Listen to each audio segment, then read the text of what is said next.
So hello my dear students, I hope you all are doing great और आप सबकी तैयारी बहुत ज़्यादा अच्छी चल रही होगी। तो आज हम बात करने वाले हैं 5.2 के फोर्थ और फिफ्थ क्वेश्चन की। तो सबसे पहले फोर्थ क्वेश्चन में आते हैं। तो फोर्थ क्वेश्चन में हमें एक एपी गिवन है 3, 8, 13, 18 अप टू सो ऑन। तो हमें इसका 78th टर्म फाइंड आउट करना है। क्या फाइंड आउट करना है? 78th term. तो हमारे पास सबसे पहले मैं कुछ चीज़ें रिकॉल करा देना चाहता हूँ आपको। सबसे पहले तो हमारे पास कुछ फॉर्मूले होते हैं। फॉर्मूले वो ये होते हैं कि A N is equal to, कुछ फॉर्मूले नहीं, मतलब एक ही फॉर्मूला होता है। A N is equal to A plus N minus one into D. तो ए एन की वैल्यू हमारी क्या होती है? जो लास्ट वाला टर्म होता है उसे हम ए एन बोलते हैं, और ए हमारे पास जो फर्स्ट वाला टर्म होता है उसे हम ए बोलते हैं, और एन हम नंबर ऑफ टर्म्स को बोलते हैं, और डी हमारा कॉमन डिफरेंस होता है। तो ए एन हमारा तो लास्ट वाला टर्म होता है, तो ए एन तो हमें गिवन नहीं है। तो ए हमें गिवन है 3। उसके बाद नंबर ऑफ टर्म्स हमें नहीं given. Number of terms 78th term निकालना है हमें। तो नंबर ऑफ टर्म्स हमारा 78 ही हो जाएगा, क्योंकि हमें 78th टर्म फाइंड आउट करना है। और जो डी की वैल्यू है, तो डी की वैल्यू हम निकालते हैं ए टू माइनस ए वन करके। तो ए टू हमारा ये वाला टर्म हो गया, और ए वन हमारा ये वाला टर्म हो गया।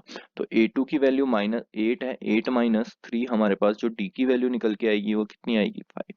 तो हमारे पास इतनी सारी चीजें हैं, और इनसे हमें A78 फाइंड आउट करना है। तो 78th टर्म मतलब n की जगह पे हमें 78 रख दिया है। तो A78 फाइंड आउट करने के लिए हमें ये सब चीजें इस फॉर्मूले में रखनी पड़ेंगी। तो a की वैल्यू हमारे पास 3 है, 3 प्लस n हमारे पास 78 है, 78 माइनस 1, और d हमारे पास 5 है।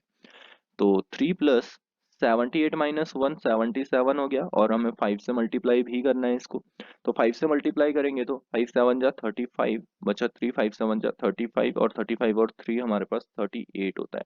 तो 385 में 3 ऐड करेंगे तो हमारा जो आंसर आएगा वो 388 आएगा।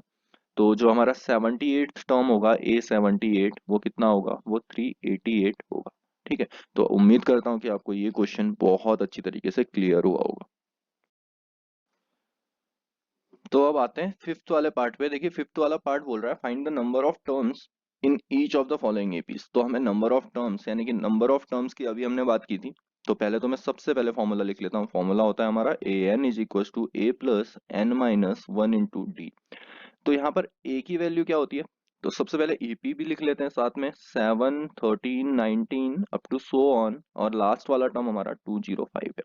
तो यहाँ पर हमें फाइंड आउट करना है number of terms. It means number of terms हम किसको बोलते थे? हम नंबर ऑफ टर्म्स बोलते थे एन को। तो एन हमारा जहां जहां पर आता था वहां वहां पर नंबर ऑफ टर्म्स आता था। ए तो हमारा ये है, ठीक है। ए हमारा 7 है, एन हमारा नंबर ऑफ टर्म्स है, और जो ये लास्ट वाला टर्म होता है वो हमारा क्या होता है? ए एन होता है। तो सबसे पहले सारी वैल्यूज लिख लेते हैं जो जो चीजें हमें गिवन है। तो हमें गिवन है सबसे पहले ए गिवन है, ए हमारा 7 है। उसके बाद ए एन गिवन है हमारा 205, और डी तो हम निकाल सकते हैं, डी निकालना तो हमें आता है। तो डी निकालने के लिए हमें करना पड़ता है simply A two minus A one. तो जो ए टू है हमारा वो 13 हो गया, और ए वन हमारा 7 हो गया। तो 13 में से 7 माइनस करेंगे तो हमें कितना मिलेगा? 6 मिलेगा, जो डी की वैल्यू है। अच्छा, अब A N is equal to A plus N minus one into D में इन सारी वैल्यूज को रख देंगे तो क्या हमारा एन फाइंड आउट हो जाएगा? चलिए देखते हैं। ए एन की वैल्यू 205 है, और ए की वैल्यू हमारे पास है 7, प्लस एन की वैल्यू हमें फाइंड आउट करनी है, तो एन माइनस वन तो ऐसा ही रहेगा। उसके बाद जो डी की वैल्यू है वो हमारे पास 6 है। ठीक है। तो 205 इज इक्वल टू 7 प्लस, अच्छा ये 6 अब क्या होगा? अंदर मल्टीप्लाई हो जाएगा, तो ये हमारे पास हो जाएगा 6n-6। अब ये 7 - 6 कितना होता है? 7 - 6 हम सबको पता है 1 होता है। 1 प्लस 6n, क्योंकि ये माइनस का 6 इसके साथ माइनस होगा 7 के साथ, क्योंकि टर्म्स जब सेम होते हैं तो सेम टर्म्स आपस में प्लस माइनस मल्टीप्लाई डिवाइड सब कुछ हो सकते हैं। ठीक है। तो ये प्लस का 1 अब इधर जाके माइनस का 1 हो जाएगा। तो 205 में से अगर मैं 1 माइनस करूंगा तो 204 मेरे पास बचेगा। 204 इज इक्वल टू 6n, और जो n की वैल्यू निकल के आएगी मेरे पास वो निकल के आएगी 204 अपॉन 6, क्योंकि इंटू का 6 204 के अपॉन में चला गया। अब 6 से डिवाइड करते हैं इसे। 6 3 जा 18, और बचा 2 6 4 जा 24। तो जो मेरे पास n की वैल्यू निकल के आई वो 34 निकल के आई। मतलब नंबर ऑफ टर्म्स जो हैं वो कितने? 34। ठीक है। तो आओ यार सेकेंड वाला पार्ट भी लगे हाथ सॉल्व कर लेते हैं। तो सेकेंड वाला पार्ट हमारे पास एपी गिवन है 18, 15 1 बाई 2 13, फिर अप टू सो ऑन है माइनस के 47 तक। अच्छा ये एपी हमें गिवन है और हमारे पास एक फॉर्मूला है, फॉर्मूला ये है A N is equal to A plus N minus one into D. और हमें यहाँ पर फाइंड आउट करना है नंबर ऑफ टर्म्स जिसे हम एन बोलते हैं। ठीक है, एन को हम बोलते हैं नंबर ऑफ टर्म्स। और हमें ए गिवन है क्या, ए हमारे पास फर्स्ट टर्म होता है, तो फर्स्ट टर्म हमारा 18 है, तो ए तो हमें गिवन है 18। उसके बाद एन हमें फाइंड आउट करना है, और जो ये लास्ट टर्म होता है ये हमारा ए एन होता है। तो ए एन भी हमें गिवन है माइनस का 47। और डी हम फाइंड आउट कर सकते हैं, डी कैसे फाइंड आउट कर सकते हैं हम, ए टू माइनस ए वन करके। तो डी की वैल्यू हम फाइंड आउट कर सकते हैं ए टू माइनस ए वन, और ए टू हमारे पास है 15 1 बाई 2। अच्छा एक बार बताओ मुझे, अगर मैं इस 15 1 बाई 2 को फ्रैक्शन की वैल्यू में कन्वर्ट करना चाहूँ तो कैसे करूंगा। अच्छा जिन बच्चों को नहीं पता ध्यान से देखो, हम लोग क्या करते हैं, पहले 15 को 2 से मल्टीप्लाई करते हैं, जो डिनोमिनेटर होता है ना उससे मल्टीप्लाई किया जाता है। फिर उसके बाद इसको ऐड किया जाता है, जो ये वाली वैल्यू होती है ऊपर। तो 15 को 2 से मल्टीप्लाई करेंगे तो 30, 30 में 1 ऐड किया 31। तो 31/2 हमारी फ्रैक्शन वैल्यू आई। ठीक है, 31/2 minus A one, A one हमारे पास 18 है, तो 18 ऐसा हो गया। तो जिसके नीचे कुछ नहीं उसके नीचे 1 होता है। और उसके बाद हमें इसको अगर माइनस करना है तो हमें एलसीएम लेना पड़ेगा, क्योंकि डिनोमिनेटर में अलग अलग वैल्यूज हैं, तो हम एलसीएम ही लेते हैं, और एलसीएम हमारा 2 आएगा। 2 एलसीएम आया 31 माइनस, अब ये 2 से मल्टीप्लाई होगा ना, क्योंकि इसके नीचे तो 1 है। और एलसीएम 2 लेंगे तो इसे भी 2 से मल्टीप्लाई करना पड़ेगा, तो यहाँ पर 36 आएगा। और प्लस माइनस हमारा माइनस होता है, और साइन हमारा बड़े नंबर का आता है, तो बड़ा नंबर माइनस में है तो हमारा यहाँ पर माइनस में आने वाला है। तो -31 माइनस 36 हमारे पास 5 बचता है, और 5/2। तो जो डी की वैल्यू आई हमारी वो कितनी आई, माइनस का 5/2। ठीक है, अब ए एन की वैल्यू हमें गिवन है माइनस का 47। ठीक है, ये माइनस है। उसके बाद A N is equal to A plus, अच्छा ए क्या गिवन है हमारे पास, ए हमारे पास है 18 प्लस एन, एन हमें फाइंड आउट करना है। और हमारे पास जो डी की वैल्यू है वो है इंटू -5/, ठीक है। और माइनस का 47, अगर मैं देखो इस प्लस के 18 को इधर लेके आऊंगा तो ये माइनस का 18 हो जाएगा। और फिर इज इक्वल टू में बचेगा हमारे पास, अब देखो माइनस के 5/2 से एन को मल्टीप्लाई करना है, तो माइनस का 5/2 एन होगा ये।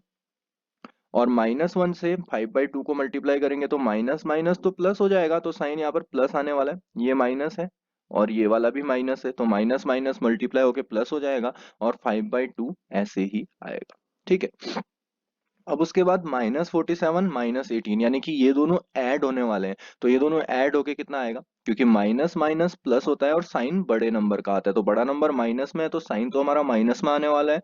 और 47 में अगर मैं 18 करूं तो कितना आता है, 65 आता है, तो माइनस का 65 हमारे पास मिला। ठीक है, उसके बाद हमारे पास इधर बचा माइनस का 5/2 एन प्लस 5/2। अब ये प्लस का 5/2 65 के साथ चला गया। अब एक मिनट मुझे थोड़ा सा स्पेस बनाने दो, ध्यान देना, ठीक है इधर। अब देखो अब क्या करेंगे, सेम नंबर्स को एक साथ लेके आ जाओ। अब माइनस का 65 है, और ये देखो ये प्लस का 5/2 उधर जाएगा तो माइनस का 5/2 हो जाएगा, और इज इक्वल टू में 5/2 माइनस का एन ऐसे ही रहेगा। उसके बाद मैं क्या करता हूँ, अब हमें डायरेक्टली तो प्लस माइनस कर नहीं सकते, क्योंकि इसके अपॉन में तो 1 है, और जिसके अपॉन में 1 है उसके बाद हमें एलसीएम लेना पड़ता है, और इसको मल्टीप्लाई करना पड़ता है 2 से। ठीक है, तो ये सब एलसीएम लेना तो आपको आता होगा, उम्मीद कर रहा हूं मैं। तो माइनस का 130 आया 2 से मल्टीप्लाई करके, और माइनस का 5 आया, और इधर आया -5/2 एन।